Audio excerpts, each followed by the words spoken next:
Friends, आज के video में हम एसीबी ब्रेकर कंप्लीट मेंटेनेंस किस तरह से किया जाता है, एसीबी ब्रेकर में कौन कौन से कंपोनेंट्स दिए जाते हैं, हर एक कंपोनेंट का क्या फंक्शन होता है, एसीबी ब्रेकर में कौन कौन सी कॉइल्स होती है, हर एक कॉन्सेप्ट को आज के वीडियो में हम डिटेल में समझने वाले हैं। चलिए वीडियो स्टार्ट करते हैं। और सबसे पहले देखिए, एसीबी ब्रेकर मेंटेनेंस करने के लिए हमें ब्रेकर को रेक आउट करना होता है। देखिए इस तरह से रॉड की सहायता से ब्रेकर को हम रेक आउट कर लेते हैं। देखिए ब्रेकर अभी बाहर आ रहा है, देखिए इस तरह से, देखिए हल्का हल्का हमारा ब्रेकर बाहर आ रहा है। सबसे पहले रेक आउट हमारा हो चुका है। देखिए ब्रेकर को हमें बाहर कर लेना है। अब ब्रेकर को देखिए डिन रेल से हमें बाहर करना है, तो 12 के पाने की सहायता से दो नट को हमें यहाँ से रिमूव कर देना है इस तरह से। देखिए ब्रेकर यहाँ पर डिन रेल पर इस दो नट की सहायता से फिट होता है। दो नट इस तरफ दिए गए हैं, दो नट इसके अपोजिट साइड दिए गए हैं। ठीक है, तो इस तरह से सबसे पहले हमें यहाँ से रिमूव कर लेना है। देखिए दो नट इस तरफ दिए गए हैं। चलिए रेक आउट प्रोसेस हमारी हो चुकी है। यहाँ पर आपको इंडिकेशन भी मिल जाएगा। अभी ब्रेकर हमारा आइसोलेटेड हो गया है, काफ़ी ओल्ड ब्रेकर है तो यहाँ पर आपको आइसोलेटेड नहीं दिख रहा है। ब्रेकर यदि कनेक्ट रहेगा तो सर्विस में रहेगा, ब्रेकर बाहर आ जाएगा तो ये आइसोलेटेड हो गया है। इसके अलावा यहाँ पर यह क्रिडल कॉन्टेक्ट है जिसके सहायता से ब्रेकर बस बार से कनेक्ट होता है, तो एक क्रिडल कॉन्टेक्ट है, इसे भी हम क्लीन करेंगे। सबसे पहले देखिए हमें यहाँ पर जो आर्क चूट है, आर्क चूट को इस तरह से बाहर कर लेना है। देखिए हमारा ब्रेकर काफ़ी ज़्यादा यहाँ पर डैमेज हो चुका है, काफ़ी ज़्यादा यहाँ पर डस्ट जम चुकी है। ठीक है, तो एक चीज़ का आपको सावधानी रखना है, ब्रेकर का जब भी आप मेंटेनेंस करें तो इस तरह से पहले से ही आपको सीआरसी या पेट्रोल से इस तरह से डायरेक्ट नहीं धोना है, नहीं तो वहाँ पर काफ़ी ज़्यादा डस्ट जमा हो जाएगी। सबसे पहले आपको डायरेक्ट सीआरसी का यूज़ नहीं करना है, पहले आपको सभी जो डस्ट है इसे रिमूव कर लेना है। ये फ्रंट फेशिया है। सबसे पहले फ्रंट फेशिया को हम बाहर कर लेते हैं इस तरह से। देखिए 4 नट यहाँ पर दिए जाते हैं, 4 स्क्रू को बाहर कर लेना है। चलिए फ्रंट फेशिया को अभी हम बाहर कर ले रहे हैं। ये हमारे पास जो ब्रेकर ये एमडीओ टाइप का है, मैकेनिकल ड्रा आउट। ठीक है, इसमें जो स्प्रिंग चार्ज किया जाएगा वो मैकेनिकली, दैट मीन्स हमें स्प्रिंग को मैकेनिकली चार्ज करना होगा। इलेक्ट्रिकली ड्रा आउट जो होता है उसमें मोटर के सहायता से स्प्रिंग हमारा चार्ज होता है। चलिए यहाँ पर इसका जो टॉप कॉन्टेक्ट है, टॉप कॉन्टेक्ट या टॉप कवर को भी बाहर कर लिया है। सबसे पहले सभी जगह से आपको डस्ट को यहाँ पर रिमूव कर देना, उसके बाद आपको मेंटेनेंस स्टार्ट करना है। ठीक है, डायरेक्ट यदि आप सीआरसी डालते हैं या पेट्रोल डालते हैं तो उस कंडीशन में जो डस्ट जमी हुई है वो वहीं पर जम जाएगी। तो सबसे पहले आपको क्या करना है, सबसे पहले क्लीनिंग कर लेना है। ठीक है, देखिए टॉप कवर भी हमारा अलग हो चुका है। अभी हम क्लीनिंग सभी जगह से कर लेते हैं, फिर हर एक कंपोनेंट का क्या नाम होता है, क्यों यूज़ किया जाता है, कौन कौन सी कॉइल्स होती है, हर एक चीज़ को हम समझेंगे। ठीक है, देखिए सबसे पहले यहाँ पर हमारे पास ये मैन कॉन्टेक्ट है और आर्किंग कॉन्टेक्ट। तो यहाँ पर अभी हम कॉन्टेक्ट्स को क्लियर पहले कर लेते हैं, फिर समझेंगे कौन सा मैन कॉन्टेक्ट है, कौन सा आर्किंग कॉन्टेक्ट है। ठीक है, देखिए पहले अच्छे से आप क्लीनिंग कर लीजिए। अभी काफ़ी ज़्यादा ये कार्बनाइज हो चुके हैं इसके जो टर्मिनल्स हैं। ठीक है, देखिए इस तरह से पहले हम क्लीनिंग कर रहे हैं, उसके बाद हर एक कंपोनेंट के बारे में समझेंगे। पहले हम सभी जगह से क्लीनिंग कर लेते हैं। देखिए यहाँ पर ये जो कॉन्टेक्ट्स दिए गए हैं ये थर्मल रिलीज रिले है। ठीक है, सीटी के वायर्स इसमें आते हैं। ठीक है, ये थर्मल रिलीज आप इसे कह सकते हैं। जब भी ज़्यादा हीटिंग रहेगी या हीटअप होगी तो उस कंडीशन में थर्मली हमारा ब्रेकर ट्रिप होगा। यहाँ पर देखिए जो अंदर वाले कॉन्टेक्ट्स हैं ये इसके मेन कॉन्टेक्ट हैं जो कि हमेशा जुड़े रहते हैं, ये आर्किंग कॉन्टेक्ट हैं। जब ब्रेकर लगता है तो आर्किंग कॉन्टेक्ट्स लगते हैं, और जब ब्रेकर पूरी तरह से कांटेक्ट में आ जाता है तो अंदर ये मैन कॉन्टेक्ट्स लगते हैं। ठीक है, तो अंदर वाले कॉन्टेक्ट मैन कॉन्टेक्ट है और ऊपर वाले कॉन्टेक्ट आर्किंग कॉन्टेक्ट है। ठीक है, जब आर्क जो प्रोड्यूस होती है तो इसके ऊपर आर्क चूट रहता है जो कि आपके आर्क को डिसिपेट कर देता है। ठीक है, तो ये आर्किंग कॉन्टेक्ट्स हैं ऊपर वाले, और नीचे वाले मैन कॉन्टेक्ट है। जब ब्रेकर ऑन होता है तो पहले आर्किंग कॉन्टेक्ट लगते हैं, फिर मैन कॉन्टेक्ट लगते हैं। ये पीछे की तरफ जॉ कॉन्टेक्ट्स दिए गए हैं जो कि बस बार में कनेक्ट होते हैं। ठीक है, पहले हम इसके अच्छे से क्लीनिंग कर लेते हैं, एकदम अच्छे से, आपको जरा भी डस्ट नहीं रहना चाहिए। ये थर्मल रिलेज है। देखिए इसमें जो वायर्स आए हैं ये सीटी के वायर आए हैं। ठीक है, देखिए सीटी के वायर से यहाँ पर आए हैं, इसकी सहायता से ब्रेकर हमारा थर्मली ट्रिप हो सकता है। और ये इसमें टेस्ट बटन दिया गया है, जिसके ज़रिए जिस तरह से हम आरसीसीबी को टेस्टिंग कर कर उसे ट्रिप कर सकते हैं, इसी तरह से थर्मल रिलीज को भी हम यहाँ से मैनुअली ट्रिप कर सकते हैं। किस तरह से किया जाएगा वह भी हम समझेंगे। ठीक है, तो ये थर्मल रिलीज होती है। देखिए इसमें जो वायर्स आए वो सीटी के वायर आए हैं। इसके अलावा देखिए यहाँ पर ये जो वायर्स आपको नज़र आ रहे हैं तीनों फेस के सीटी के वायर आए हैं, ये और ऑक्सिलरी कॉन्टेक्ट हैं। ठीक है, और यहाँ पर ये देखिए पहले हम सभी जगह से क्लीनिंग कर लेते हैं। नीचे की तरफ इसमें कॉइल्स दी जाती हैं। चलिए पहले हम इसे अच्छे से क्लीनिंग कर लेते हैं। और जब भी आप ब्रेकर का मेंटेनेंस करें तो सबसे पहले आपको डस्ट क्लीन करना है, उसके बाद ही आप सीआरसी का यूज़ कीजिए। डायरेक्ट सीआरसी का यूज़ नहीं करना है। ठीक है, अभी हमारी डस्ट क्लीन हो चुकी है। अब सभी जगह हम सीआरसी का यूज़ कर ब्रेकर का मेंटेनेंस कर सकते हैं। यह इसमें मेन स्प्रिंग होती है, जब स्प्रिंग हमारी चार्ज होगी तभी ब्रेकर ऑन होता है। ठीक है, ये इसके एसआईसी कॉन्टेक्ट है, स्लाइडिंग आइसोलेटिंग कॉन्टेक्ट्स। ठीक है, सभी कॉन्टेक्ट्स या सभी कनेक्शन यहाँ पर आते हैं एसआईसी पर, यहाँ से ब्रेकर में अंदर कनेक्शन जाते हैं। तो ये इसके एसआईसी कॉन्टेक्ट है, इन्हें भी हमें क्लीन कर लेना है। और ये इसके ऑक्सिलरी कॉन्टेक्ट या ऑक्सिलरी स्विच भी आप कह सकते हैं। ठीक है, यहाँ पर से ही आपके ऑन या फिर ऑफ का इंडिकेशन या अंडर वोल्टेज का जो भी प्रोटेक्शन है सभी कनेक्शंस यहाँ पर आते हैं। ठीक है, जिससे आप इंडिकेटर्स का कनेक्शन भी ले सकते हैं, अंडर वोल्टेज कॉइल का कनेक्शन भी ले सकते हैं। ये दो कॉइल होती हैं। ये हमारे पास अंडर वोल्टेज कॉइल है जो कि 240 वोल्ट पर ऑपरेट होती है, अंडर वोल्टेज कॉइल जो कि फेस फेलियर रिले की तरह भी काम करती है। और ये शंट रिलीज कॉइल है। ठीक है, इसके ज़रिए शंट रिलीज कॉइल के ज़रिए आप ब्रेकर को रिमोटली स्टार्ट स्टॉप कर सकते हैं। और जो अंडर वोल्टेज कॉइल है, अंडर वोल्टेज कॉइल आपको प्रोटेक्शन देती है फेस फेलियर का। यदि प्रॉपर वोल्टेज नहीं आएगा तो उस कंडीशन में आपका ब्रेकर स्टार्ट नहीं होगा। ठीक है, इसमें प्रॉपर वोल्टेज आएगा तभी आपका ब्रेकर स्टार्ट होगा। और शंट रिलीज कॉइल के जरिए आप ब्रेकर को रिमोटली स्टार्ट स्टॉप कर सकते हैं।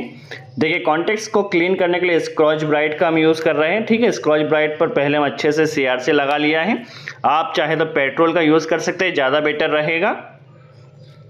ठीक है, स्क्रॉच ब्राइट की सहायता से मेन कॉन्टेक्ट्स और ऑक्सिलरी या आर्किंग कॉन्टेक्ट्स को अच्छे से आपको क्लीन करना है, क्योंकि यहीं पर सबसे ज़्यादा कार्बनाइज होता है, यहीं पर आपका ब्रेकर में सबसे ज़्यादा लोड होता है। तो मेन कॉन्टेक्ट्स और आर्किंग कॉन्टेक्ट को एकदम अच्छे से आपको क्लीन करना है। देखिए ये हमारे पास सबसे पहले मेन कॉन्टेक्ट पर ही सारा लोड होता है। अच्छे से स्क्रॉच ब्राइट की सहायता से इस पर आपको सीआरसी या पेट्रोल का यूज़ कर अच्छे से क्लीनिंग कर लेना है। देखिए जरा भी कार्बनाइज इसमें बचना नहीं चाहिए, अच्छे से एकदम क्लीन होना चाहिए, चमकना चाहिए। ठीक है, देखिए अच्छे से हम इसमें आपको टाइम लग सकता है तो इसे अच्छे से क्लीन कीजिए। एसआईसी कॉन्टेक्ट्स को भी आप अच्छे से क्लीन कीजिए। देखिए इस तरह से ब्रेकर का मेंटेनेंस करने में सबसे इम्पॉर्टेंट यही कॉन्टेक्ट्स होते हैं। ये एसआईसी कॉन्टेक्ट, इसे भी हम अच्छे से क्लीन कर रहे हैं। फ्रेंड्स आई होप आपको यहाँ पर कॉन्सेप्ट क्लियर हो रहा है किस तरह से ब्रेकर का कंप्लीट मेंटेनेंस किया जाता है। और भी यदि आपको कोई किसी टॉपिक के बारे में जानना है तो कमेंट्स में ज़रूर बताइए, हम कोशिश करेंगे उस टॉपिक के ऊपर भी वीडियो बना सकें। चलिए पहले हम सभी कॉन्टेक्ट्स को अच्छे से क्लीन कर रहे हैं। अभी ब्रेकर को हम मैनुअली ऑपरेट कर भी देखेंगे किस तरह से हमारा ब्रेकर वर्क कर रहा है, किस तरह से ट्रिप कर रहा है। ठीक है, तो सबसे इम्पोर्टेंट यही कॉन्टेक्ट होते हैं। इसमें आपको भले थोड़ा टाइम लग जाए बट इन्हें आपको अच्छे से क्लीन करना है। ठीक है, ये देखिए हमारे सभी कॉन्टेक्ट्स क्लीन हो चुके हैं। पीछे की तरफ ये जॉ कॉन्टेक्ट्स जो दिए जाते हैं इसने हल्का सा फ्लेक्सिबल होना चाहिए, मूवेबल होना चाहिए, इसने एकदम जाम नहीं होना चाहिए। देखिए ताकि क्या होगा, ये बस बार में अच्छे से बैठ सके, जो आपके क्रीडल टर्मिनल्स है वहाँ पर अच्छे से बैठ सके। यदि ये इस तरह से मूव नहीं करेंगे तो ये प्रॉपर कॉन्टेक्ट नहीं बनाए, तो इसने हल्का सा फ्लेक्सिबल होना चाहिए। चलिए जॉ कॉन्टेक्ट्स की भी हमने क्लीनिंग कर लेना है अच्छे से। और यहाँ पर देखिए हमारा आगे की तरफ देखिए अच्छे से आपको क्लीनिंग कर लेना है। थर्मल रिलीज कॉइल को भी अच्छे से आपको क्लीन कर लेना है। ऑक्सिलरी कॉन्टेक्ट्स को भी चेक कर लेना है। चलिए अच्छे से हमारा ब्रेकर का मेंटेनेंस यहाँ पर इस तरह से आप प्रॉपरली कर सकते हैं, खुद से भी कर सकते हैं। जस्ट आपको टेक्निकल इन्फॉर्मेशन होना चाहिए, कौन कौन से कंपोनेंट्स होते हैं, क्या फंक्शन होता है। यह देखिए आगे की तरफ ट्रिप स्विच दिया गया है। जब हम ट्रिप बटन को प्रेस करते हैं तो यही स्विच प्रेस होता है। तो ट्रिप स्विच को देखिए यहाँ से प्रेस होने पर हमारा ब्रेकर ऑफ हो जाता है। ठीक है, स्प्रिंग को भी अच्छे से क्लीनिंग कर लेना है, वहाँ पर कोई डस्ट नहीं रहे। ज़्यादा बेटर रहेगा यदि आप पेट्रोल का यूज़ कर रहे हैं स्क्रॉच ब्राइट के साथ। देखिए इस तरह से आप पहले अच्छे से क्लीनिंग कर लीजिए। अभी हम कॉइल्स के बारे में भी जानेंगे, कौन कौन सी कॉइल्स होती हैं। चलिए यहाँ पर देखिए सभी कॉन्टैक्ट्स हमने क्लीन कर लेना है। और यहाँ पर देखिए ये इसमें ट्रिप स्विच दिया जाता है। देखिए यहाँ पर जब हम ट्रिप बटन को प्रेस करते हैं तो यही स्विच प्रेस होता है और मैकेनिकली हमारा जो ब्रेकर है वो ट्रिप होता है। ठीक है, तो ये ट्रिप स्विच आप इसे कह सकते हैं। चलिए अच्छे से पहले हमने ब्रेकर को क्लीन कर लेना है। और यहाँ पर देखिए ये थर्मल रिलीज कॉइल है। नीचे की तरफ इसमें आपको कुछ कॉइल्स दी जाती है। पहले हम इसके जॉ कॉन्टैक्ट्स और मेन कॉन्टैक्ट्स को एकदम चमका लेते हैं। देखिए अच्छे से एकदम आपको क्लीन करना है, ज़रा भी कार्बनाइज नहीं रहे, क्योंकि सभी लोड पीछे की तरफ जॉ कॉन्टैक्ट्स पर होता है। जब ब्रेकर ऑन होता है तो मेन कॉन्टैक्ट पर होता है। देखिए नीचे की तरफ ये हमारे पास अंडर वोल्टेज कॉइल है जो कि 240 वोल्ट पर ऑपरेट होगी।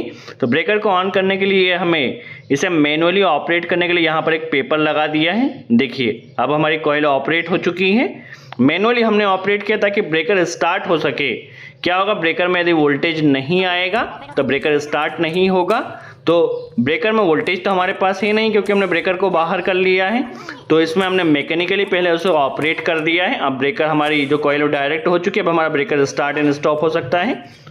देखिए इस तरह से कॉन्टैक्ट्स जब आप यहाँ पर लगाएं तो यहाँ पर 0.7 से 0.9 mm तक हल्की सी गैप होना चाहिए, ज़्यादा नहीं। देखिए इस तरह से थर्मल ट्रिप भी हम देख लेते हैं। इस तरह से थर्मल ट्रिप हो रही है। और कॉन्टैक्ट्स आप जरूर चेक कर लीजिए, सभी जगह से एकदम बराबर लगना चाहिए। देखिए इस तरह से हल्की सी गैप रहना चाहिए ऑक्सिलरी आर्किंग कॉन्टैक्ट्स में 0.9 mm तक। ठीक है, देखिए यहाँ पर हम ट्रिप स्विच के ज़रिए भी स्टॉप कर सकते हैं ब्रेकर को। और यहाँ पर देखिए ट्रिप स्विच के ज़रिए स्टॉप किया है, इंडिकेशन भी नीचे आता है। आप थर्मल रिलीज के ज़रिए एक बार स्टॉप कर लेते हैं। देखिए इस तरह से देखिए हमारा ब्रेकर एकदम प्रॉपरली वर्क कर रहा है। कम से कम आपको इसे 20 से 25 बार तक इस तरह से मैनुअली ऑपरेट कर कर देखना है ब्रेकर प्रॉपरली वर्क कर रहा है या नहीं। ऑक्सिलरी कॉन्टैक्ट्स की भी क्लीनिंग कर लेना है। देखिए अंडर वोल्टेज कॉइल को हमने बाईपास इसलिए किया है क्योंकि वहाँ पर वोल्टेज जब तक नहीं आएगा, कॉइल ऑपरेट नहीं होगी तब तक हमारा ब्रेकर स्टार्ट नहीं होगा। देखिए स्प्रिंग भी चार्ज हो रहा है। देखिए स्प्रिंग जब चार्ज होगा तभी ब्रेकर हमारा स्टार्ट होगा। ठीक है, तो हमने वहाँ पर अंडर वोल्टेज कॉइल को बाईपास किया है। अभी ब्रेकर हमारा ऑन कंडीशन में है। इस तरफ से भी हमें क्लीनिंग कर लेना है ब्रेकर की। देखिए इस पे अच्छे से हमने पहले कपड़े पर CRC लगाया है। जहाँ तक पॉसिबल हो अच्छे से आपको सभी कॉन्टैक्ट्स को कार्बनाइज जो है उसे दूर कर लेना है। देखिए इस तरह से फ्रेंड्स, आई होप आपको यहाँ पर क्लियर हो रहा है ब्रेकर का मेंटेनेंस किस तरह से किया जाता है। और जो शंट रिलीज कॉइल है, नॉर्मली 2 कॉइल होती है, तो शंट रिलीज कॉइल के जरिए हम ब्रेकर को रिमोटली कहीं अदर प्लेस स्टार्ट स्टॉप करना चाहे तो कर सकते हैं। ठीक है, देखिए सभी कॉन्टैक्ट्स हमारे प्रॉपर क्लीन हो चुके हैं। आर्क शूट को भी हमें क्लीन कर लेना है अच्छे से। ठीक है, ये इसका फ्रंट फेशिया है, इसे भी अच्छे से आप क्लीन कर लीजिए। देखिए बाहरी चीज़ों को आप प्रॉपरली क्लीन करें या नहीं, बट अंदर जो ये हमारे पास झूला, या आप इसे मैनुअली ट्रिप कर सकते हैं ब्रेकर को यहाँ से। चलिए यहाँ पर इसके फ्रंट फेशिया को पहले हम लगा लेते हैं। ब्रेकर हल्का सा हमारा डैमेज हो चुका है, इसलिए काफ़ी ओल्ड ब्रेकर है। चलिए इस तरह से पहले हम इसे फिट कर लेते हैं। फिर इसमें आर्क शूट को भी हमें क्लीन करके जो इसके कॉन्टैक्ट्स होते हैं उसके ऊपर लगा देना है। इस तरह से देखिए सभी कॉन्टैक्ट्स क्लीन हो चुके हैं। ये हमारे हैंडल को फिट करने के लिए एक स्क्रू यहाँ दिया जाता है, तो इसे आप अच्छे से पहले लगा लीजिए। ठीक है, देखिए हमारा स्क्रू भी यहाँ पर हैंडल फिट हो चुका है। ये इसका टॉप कवर को भी अच्छे से क्लीन कर लेना है। चलिए इसे भी अच्छे से क्लीन कर इसे फिट कर लेना है। देखिए इस तरह से फिट हो चुका है। जस्ट अब हमें आर्क शूट लगाना है, तो आर्क शूट को भी पहले हमने क्लीन कर लिया है और पीछे से इस तरह से ये फिक्स्ड हो जाते हैं। ठीक है, देखिए इस तरह से आर्क शूट को आप पहले एकदम फिक्स कर लीजिए। देखिए आर्क शूट हमारे फिक्स हो चुके हैं। तो हमारे दोस्तों ब्रेकर के यहाँ पर मेंटेनेंस हो चुका है। अभी यहाँ पर देखिए जो क्रिडल कॉन्टैक्ट्स है जो कि बस बार के सहायता से ब्रेकर को कॉन्टैक्ट्स मिलाती हैं, तो इससे भी हमें अच्छे से क्लीन कर लेना है। देखिए इस तरह से अच्छे से आपको क्लीन कर लेना है, क्योंकि ब्रेकर का मेंटेनेंस रोज़ रोज़ नहीं होता है। तो सभी जगह से आपको बिल्कुल डस्ट को रिमूव कर देना है। देखिए यहाँ पर हमारा ब्रेकर फिट होता है। डिन रेल को भी आपको फ्री कर लेना है इस तरह से, और इसे भी आप देखिए CRC से क्लीन कर लीजिए। डिन रेल को भी एकदम फ्री कर लीजिए इस तरह से, ताकि ब्रेकर हमारा आसानी से बाहर आ सके। चलिए यहाँ पर देखिए हमारा क्लीनिंग के जो प्रोसेस है वो यहाँ पर कंप्लीट हो चुकी है। डिन रेल को भी हमने फ्री कर लिया है, और क्रीडल कॉन्टेक्ट्स को भी आप स्क्रॉच ब्राइट की सहायता से क्लीन कर लीजिए। आई होप आपको यहाँ पर कॉन्सेप्ट क्लियर हुआ है ब्रेकर का मेंटेनेंस किस तरह से किया जाता है। यदि आपको थोड़े भी इलेक्ट्रिकल का नॉलेज है तो आप ब्रेकर का मेंटेनेंस खुद से भी कर सकते हैं। देखिए इस तरह से अच्छे से ब्रेकर को हमने कनेक्ट कर लिया। आप डिन रेल पर करीब 4 से 6 लोग की आपको ज़रूरत होगी, करीब 4 लोग लगेंगे, और आपको एकदम देखिए इस तरह से बराबरी से यहाँ पर डिन रेल में इसे फिट कर लेना है। देखिए इस तरह से, ठीक है, ये लग चुका है। और इसे नट लगाने से पहले आप वाशर का ज़रूर यूज़ कीजिए। वाशर लगाने के बाद ही आप इस तरह से नट लगाइए इसे, और ब्रेकर को अच्छे से टाइट कर दीजिए। देखिए इस तरह से एकदम फुल्ली टाइट होना चाहिए, ठीक है। देखिए ये अभी हमारा ब्रेकर अंदर की तरफ जा चुका है। अभी हमें रैक इन प्रोसेस करना है, तो इसे अपोजिट साइड में क्लॉकवाइज रोटेट करना है। ब्रेकर हमारा अंदर जा रहा है। ब्रेकर में यहाँ पर इंडिकेशन भी आता है सर्विस में है या आइसोलेटेड है। अभी ब्रेकर जैसे जैसे अंदर जाएगा तो सर्विस में आ जाएगा, ठीक है। देखिए हल्का हल्का टाइट हो गया है हमारे पास हैंडल, और ये अभी ब्रेकर हमारा सर्विस में आ गया है। जब आपका ब्रेकर सर्विस में आएगा हल्की सी कट की आवाज़ आएगी। सो आई होप आपको यहाँ पे कॉन्सेप्ट क्लियर हुआ ब्रेकर का मेंटेनेंस किस तरह